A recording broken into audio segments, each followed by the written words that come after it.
Subscribe करें Yasmin's kitchen channel को और इसके साथ ही बेल आइकन को दबाना बिल्कुल ना भूलें ताकि हमारे वीडियोस के सारे लेटेस्ट नोटिफिकेशन आपको मिलते रहे। अस्सलाम वालेकुम, वेलकम टू यास्मीन्स किचन। तो आज की जो रेसिपी हम आप सभी के साथ शेयर करने जा रहे हैं वो है सभी की फेवरेट गुजिया की रेसिपी। तो चलिए चलते हैं और देखते हैं कि हम किस तरह से इस मावा गुजिया को रेडी करते हैं और इसकी सारी प्रोसेस मैं आपको वन बाय वन दिखाते जाऊंगी। तो आप प्लीज़ इसे बिल्कुल ध्यान से देखें और अगर आपको आज की ये रेसिपी पसंद आती है तो हमारी इस वीडियो को लाइक करना बिल्कुल ना भूलें। तो चलिए शुरू करते हैं। तो मावा वाली गुजिया बनाने के लिए सबसे पहले मैंने ये फाइन फ्लोर यानी कि छना हुआ मैदा लिया है। मैदा मैंने 2 कप इस्तेमाल किया है। 2 कप यानी कि आप अगर इसे का मेज़रमेंट करेंगे तो ये मैंने 250 ग्राम मैदा का इस्तेमाल किया है। और उसके साथ ही मैंने इसमें इस्तेमाल किया है 4 चम्मच क्लैरिफाइड बटर यानी कि घी का। अगर हम घी को मेज़र करके देखेंगे तो ये 50 से 60 ग्राम घी है, यानी कि 1/4 कप घी का इस्तेमाल किया है हमने। उसके बाद अब हम इसमें ऐड करेंगे हाफ़ टेबल स्पून नमक। और नमक इस्तेमाल करने के बाद अब हम इसे अच्छी तरह से मिक्स करना स्टार्ट करते हैं। अब घी को अच्छी तरह से मैदे में मिला लें, मसल करके मिलाएं अच्छी तरह से ताकि हमारा सारा घी जो है मैदे में अच्छी तरह से मिक्स हो जाए। और उसके बाद हम इसे हल्का पानी देते हुए गूंदना स्टार्ट करते हैं। ये आप देख सकते हैं हमारा मोयन जो है वो कितनी अच्छी तरह से बन रहा है। आपको दोबारा दिखा देती हूँ। तो ये देख सकते हैं आप, बिल्कुल इसी तरह से आप भी मोयन लगाएं। और उसके बाद अब हम इसे गूंदना स्टार्ट करते हैं। तो गूंदने के लिए हम इसमें थोड़ा थोड़ा पानी का इस्तेमाल करते हुए ही इसे गूंदेंगे। एक बार में ज़्यादा पानी दे के आप इसे ना गूंदें। तो इसे गूंदने के लिए हम गुनगुना यानी कि लुक वार्म वाटर का इस्तेमाल करेंगे। आटे को हमें सख्त गूंदना है, ना ज़्यादा नरम और ना ही ज़्यादा सख्त। बस आपको इतना सख्त आटा गूंदना है कि जब हम इस बेलें तो इसके लिए हमें ना ही आटा और ना ही तेल का इस्तेमाल करना पड़े। तो ये आप देख सकते हैं आटा हमारा गूंद चुका है। ये हमने सख्त आटा गूंदा है क्योंकि आप देख सकते हैं इसके ऊपर की परतें जो हैं वो सारी अनइवन है, कहीं से भी ये आपको चिकनी नहीं दिख रही है। तो कुछ इसी तरह से आपको आटा गूंदना है। और उसके बाद अब हम इसे ढक करके 20 मिनट के लिए रख देते हैं, यानी कि इसे हमें 20 मिनट के लिए रेस्ट पे रख देना है। ये आप देख सकते हैं मैंने 120 ml पानी लिया था, यानी कि 1 कप पानी, लेकिन हमने इसमें आधा कप ही पानी का इस्तेमाल किया, यानी कि हमें इसे 60 ml का इस्तेमाल किया है। तो चलिए अब हम चलते हैं इसके आगे के प्रोसेस की तरफ। तो उसके आगे के प्रोसेस के लिए सबसे पहले हमें इसका स्टफिंग तैयार करना है। तो स्टफिंग तैयार करने के लिए हम अपने पैन में लेंगे 2 चम्मच घी। और उसके बाद अब हम इसमें सारे ड्राई फ्रूट्स, यानी कि ये मैंने कुछ आलमंड्स और कैश्यूज़ कट करके रख लिया था, इसे हम अच्छी तरह से रोस्ट कर लेंगे। हमें इसे ज़्यादा ब्राउन नहीं करना है, बस इसे हल्का 2 मिनट चलाते हुए ही हमें रोस्ट कर लेना है ताकि इसमें एक अच्छी सी खुशबू आ जाए और ये थोड़ा करकरा हो जाए। उसके बाद अब हम इसमें ऐड करेंगे नारियल। ये मैंने नारियल को कद्दूकस करके रख लिया था एक ग्रेटर की मदद से। अब हम इसमें नारियल ऐड करके इसे भी 1 से 2 मिनट तक चलाते हुए भून लेंगे ताकि इसका मॉइस्ट जो है वो पूरी तरह से सूख जाए। 1 से 2 मिनट तक इसी तरह से चलाते हुए भुनने के बाद अब हम इसे एक बर्तन में निकाल लेते हैं।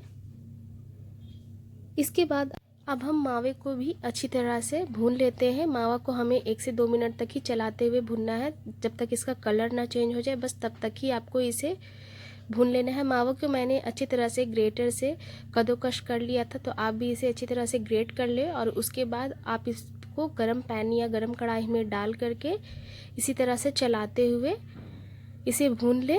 मावे का कलर जब तक चेंज ना हो बस तब तक ही हमें इसे भूनना है।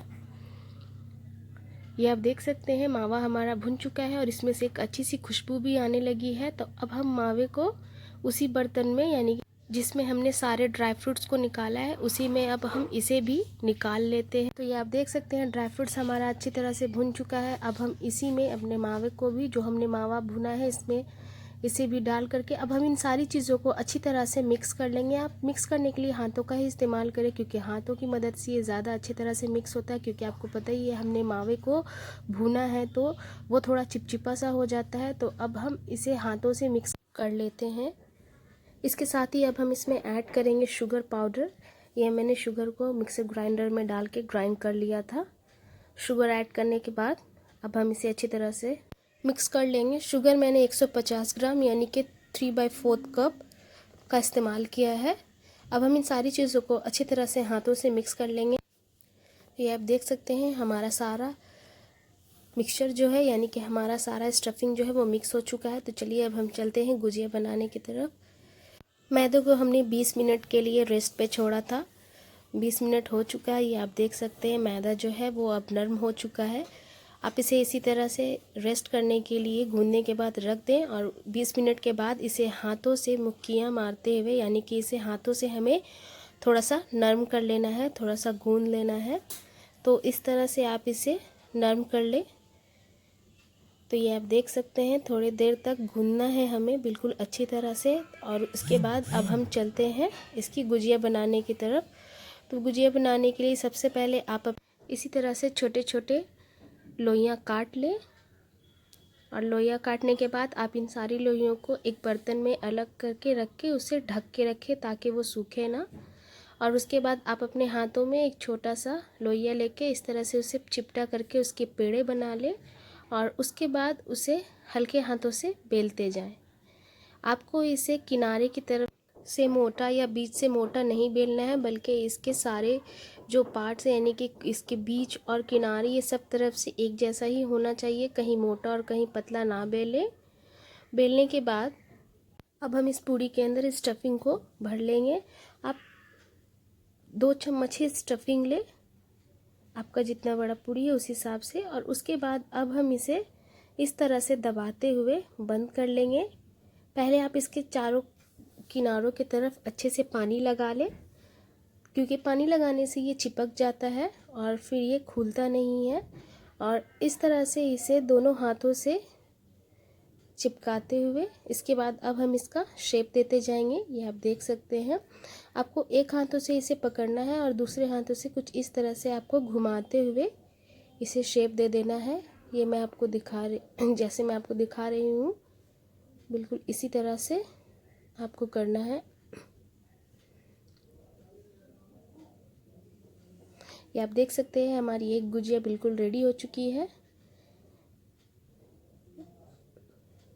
तो ये देख सकते हैं आप ये कितना सुंदर दिख रहा है। इसी तरह से मैं आपको एक और करके दिखा देती हूँ ताकि आपको अच्छी तरह से समझ में आ जाए कि हमें इसे किस तरह से पैक करना है, यानी कि हमें इसके ऊपर किस तरह से डिज़ाइन देना है। अगर आप चाहें तो आप मोल्ड का भी इस्तेमाल कर सकते हैं, क्योंकि अगर आपको हाथों से इस तरह डिज़ाइन देने में ये कुछ मुश्किलात आ रहे हैं या फिर नहीं हो पा रहा है तो सबसे अच्छा है कि आप मोल्ड का इस्तेमाल कर लें।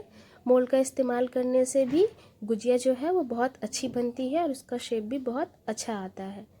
तो आप चाहें तो आप मोल्ड का इस्तेमाल कर लें। ये टाइम कंज्यूमिंग भी नहीं होता है अगर आप मोल्ड का इस्तेमाल करते हैं तो, और बहुत जल्दी भी हो जाता है। तो ये आप देख सकते हैं हमारी गुजिया किस तरह से बन के तैयार होगी। अब मैं अपने सारी गुजिया को बना लेती हूँ और उसके बाद अब हम चलते हैं अपनी कढ़ाई की तरफ। आपको एक बड़ी सी कढ़ाई लेनी है और उसमें आपको घी ले लेना है। आपको घी की क्वांटिटी जो है वो अच्छी खासी लेनी है, क्योंकि हमें गुजिया तलने के लिए हमारा जो गुजिया है वो पूरी तरह से तेल में डूबा हुआ होना चाहिए। तो अब हम एक एक करके गुजिया इसमें डालते जाएंगे। आप उतनी ही गुजिया इस ऑयल के अंदर यानी कि घी के अंदर डालें जितनी कि एक बार में आपके बर्तन में अच्छी तरह से फैल करके तल करके निकल जाए। तो मैंने एक बार में 5 ही गुजिया डाली है और अब हम इसे गोल्डन ब्राउन होने तक तल लेते हैं, यानी कि गोल्डन ब्राउन होने तक अब हम इसे फ्राई करना है। आपको गुजिया फ्राई करने के लिए आंच को धीमी रखना है, यानी कि हम इसे धीमी आंच पर ही फ्राई करेंगे। इसे लो फ्लेम पे या फिर हाई फ्लेम पे आप बिल्कुल ना फ्राई करें, वरना अगर आप इसे लो पे करेंगे तो गुजिया जो है वो कड़ी हो जाएगी और अगर आप इसे हाई फ्लेम पे करेंगे तो गुजिया हमारी जलने लगेगी। तो इसीलिए आप इसे लो फ्लेम पर ही तलें। तो अब हम इसे गोल्डन ब्राउन होने तक अच्छी तरह से तलेंगे जब तक कि गोल्डन ब्राउन ना हो जाए। तो ये आप देख सकते हैं गुजिया हमारी गोल्डन ब्राउन हो चुकी है। अब हम इसे एक बर्तन में निकाल लेते हैं। ये हमारी गुजिया जो है वो रेडी हो चुकी है। अब मैं इसमें अपना दूसरा बैच जो है वो भी तल करके निकाल लेती हूँ और उसके बाद आपको इसे सर्व करके दिखाती हूँ। तो ये रही हमारी गुजिया बिल्कुल हो चुकी है रेडी। गुजिया बनाते वक्त बस आपको कुछ ही बातों का ध्यान रखना है, जैसे कि आप जब भी गुजिया बनाएं तो गुजिया का जो स्टफिंग होता है वो पूरी में ज़्यादा ना डालें, बस इतनी ही क्वांटिटी में डालें जितना बड़ा आपका पूरी है। अगर आप इसे ज़्यादा क्वांटिटी में डाल देंगे तो फिर उससे आपका जो स्टफिंग है वो बाहर की तरफ निकल जाएगा और इससे हमारी गुजिया के फटने के चांसेस ज़्यादा बढ़ जाते हैं तेल में तलते वक्त। या फिर अगर आप इसके आटे को अगर आप बहुत ज़्यादा सख्त यानी कि बहुत ज़्यादा हार्ड लगाते हैं तो उससे भी हमारी गुजिया के फटने के चांसेस बहुत ज़्यादा बढ़ जाते हैं। तो इसी वजह से आप इसमें ज़्यादा स्टफिंग यानी कि आप जो स्टफिंग तैयार करें वो ज़्यादा क्वांटिटी में ना डालें। और इस बात का ध्यान रखें कि हमें आटा जो है वो बिल्कुल परफेक्ट लगाना है। और इसके अलावा जब आप गुजिया को तलें तो गुजिया को तलते वक्त इस बात का ध्यान रखें कि आपको इसे लो टू लाइक मीडियम फ्लेम पे ही इसे फ्राई करें। इसे हाई फ्लेम पे या बिल्कुल लो फ्लेम पे फ्राई ना करें, बिल्कुल ना तले, वरना इससे भी हमारी गुजिया के ख़राब होने के चांसेस बढ़ जाते हैं। वैसे तो गुजिया बनाना बहुत ही आसान है, बस आपको कुछ ही बातों का ध्यान रखना है और आपकी भी गुजिया बिल्कुल इसी तरह से परफेक्ट बनेगी। और गुजिया को ठंडा करने के बाद आप इसे 10 से 15 दिनों तक बिल्कुल बहुत ही आराम से इस्तेमाल कर सकते हैं, बिल्कुल भी ख़राब नहीं होती है। तो इसी तरह से आप मावा गुजिया बनाएं, खाएं और अपनी फीडबैक हमारे कमेंट सेक्शन में ज़रूर बताएं कि आज की हमारी ये रेसिपी आपको कैसी लगी। अगर आज की हमारी ये रेसिपी आपको पसंद आई है तो हमारी इस वीडियो को लाइक, शेयर एंड सब्सक्राइब ज़रूर करें और ज़्यादा से ज़्यादा अपने फ्रेंड्स एंड फैमिली के साथ इसे शेयर करें। तो तब तक के लिए हमें दीजिए इजाज़त, मिलते हैं आपसे अगली वीडियो में एक नई टेस्टी और अच्छी रेसिपी के साथ। अल्लाह हाफिज़।